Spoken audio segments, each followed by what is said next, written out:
A very good evening to you. The MP Jeremy Corbyn, for years a stalwart of left-wing British politics, has been elected the new leader of the Labour Party. He was a rank outsider for the job 3 months ago, but today won the leadership race with nearly 60% of the vote, way ahead of his nearest rival, Andy Burnham, with just under 20%. Mr Corbyn thanked him and the other candidates, Liz Kendall and Yvette Cooper, saying they'd helped reinvigorate the party. And he's now promised to fight for what he says will be a more tolerant and inclusive Britain. Our political editor Laura Koonsberg's report now contains some flash photography. He's in there somewhere, the new Labour leader who wants to be your next Prime Minister. They knew it, he knew it. These rivals and the Labour establishment lost the argument. Jeremy Corbyn elected as leader of the Labour Party. This humble rebel had to be persuaded even to stand, yet 250,000 people named him their first choice. Months ago that seemed impossible. By this morning the only surprise was the scale of his support. A new suit, maybe, but ideas he's held for decades.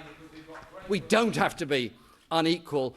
It doesn't have to be unfair. Poverty isn't inevitable. Things can, and they will, change. Thank you very much. But many of these MPs' politics are so far from his, they will not grin and bear it. 7 of the shadow cabinet have already resigned. He's done it not by a small margin, but by a mile, a thumping victory. The unexpected candidate is now Labour's accidental leader. This is an enormous achievement. Can you believe that you've won by such a margin? Can you give a brief words to the audience who voted for you? But his face betrays how brutal the coming months may be.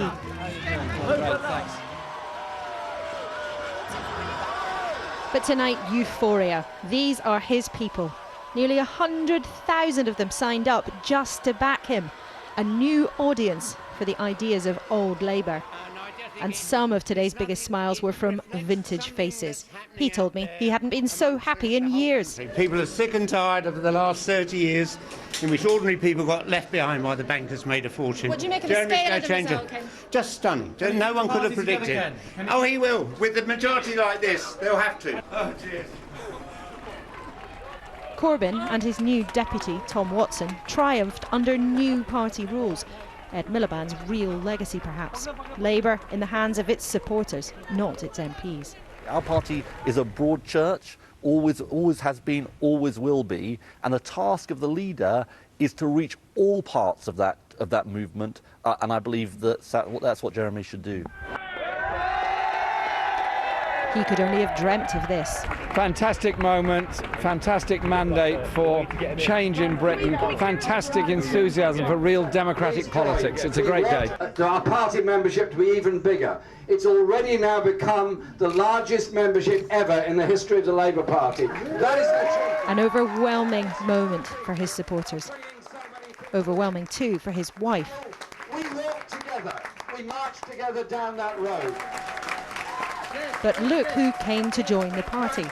The most powerful union boss in the land, Len McCluskey. One of the first to embrace him on stage. This is unlike anything the Labour Party has seen for decades. You can feel the passion, the faith, the joy in what they've achieved in this room. But can they ever persuade the whole nation that they have the right answers? They are convinced these lyrics could become familiar again. The red flag, Labour's old song. But could the rest of us ever join in? Do you think that the general public would choose Jeremy Corbyn as a Prime Minister? Well, we'll have to see, won't we? But, you know, what they do want is politicians of conviction, people who say what they mean. They are sick to death of people coming on looking like they're reading off a script. Well, that's clearly not Jeremy Corbyn. Away from the crowds, one cool Labour head told me it's unpredictable, exciting or fatal. Whether you think it's a glorious fantasy or a nightmare for Labour, it is now real. Laura Koonsberg, BBC News, Westminster. So, what do we know about Labour's new leader and where he does stand on the big issues facing the UK? Our Deputy Political Editor James Landale has this assessment of Jeremy Corbyn's background and policies. Meet Comrade Corbyn. We are a socialist party and there are social solutions to the problems, and the solution is socialism at the end of the day. For more than 30 years, the MP for Islington North has perched on the left of Labour politics, opposing Britain's nuclear deterrent, associating with controversial causes and people, doggedly rebelling against his party more than 500 times, a man whose appearance has changed as little as his opinions. Is that the jumper that your mum made? Yes, it is. So the election of this 66-year-old former prep school boy has surprised many in his party, including his brother. He's surprised to be in the situation he is now, but, you know, a month ago it was becoming clear that there's a hunger in the country for proper democracy, no more spin politics. And your parents, if they could see it, they would be totally over the moon. And those with whom he stood shoulder to shoulder for so many years, today repaid the favour. He's a friend of Ireland.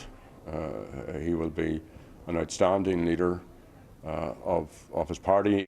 So what are the policies of this left-wing leader? He opposes Conservative cuts to welfare and other spending. He wants to raise taxes on the rich and businesses. He'd renationalise the railways and big six energy companies. He'd get the Bank of England to effectively print money to spend on infrastructure, which some fear could mean higher inflation. And he'd almost certainly order Labour MPs to oppose airstrikes over Syria. This election shows that Labour is now a serious risk to our national security, to our economic security, and to the security of your family. But with many Labour MPs also worried about his policies, Mr Corbyn's task now is to unite his party. Today, at least 7 MPs left the shadow cabinet. Many others are considering their futures. Not all are fans of Che Guevara. I voted for somebody else, so clearly it's not my view that he is the right person to lead the Labour Party.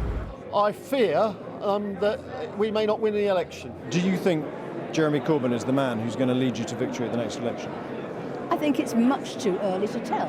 Of course I can see Jeremy Corbyn, the Labour leader, as Prime Minister. Seriously? I can, because I believe in Labour victories. But those victories will come only if Mr Corbyn can appeal to the public in Tory England and SNP Scotland. Unless he can very quickly demonstrate that Labour's got a credible chance of winning a UK general election, then people in Scotland are going to conclude there's little point in voting Labour, and that actually the only alternative to continued Tory government might well be independence. Open your hearts and open your minds. Jeremy Corbyn's first act as leader was to go on a demo for refugees. His huge task now is to turn Labour from a party of protest into a party of power. James Landale, BBC News, Westminster. Well, our political editor Laura Koonsberg is at Westminster for us now. Laura, just how big a change is Jeremy Corbyn's victory for Labour? Well, Clive, Labour has just ripped up its own rulebook from the last 20 years. It's hard to overestimate how big a move this is for the party. None of the people who've been in charge in recent times think this is a good idea. Only a tiny handful of the party's MPs honestly think they can go on to win the next general election under his leadership. But his extraordinary campaign has tapped into a desire in some parts of the public for something less slick, something more authentic, something more unscripted, a combination of old principles with a new energy. And he will do things differently from day one. The question is whether or not he can shift the wider public and politics with an extraordinary summer, an extraordinary campaign, and an extraordinary day like this. But my goodness, after a vote like this, his thumping victory, Jeremy Corbyn certainly has permission tonight to try. OK, Laura, many thanks. Laura Koonsberg at Westminster. Now, in the day's other main news, 2 British women have been killed.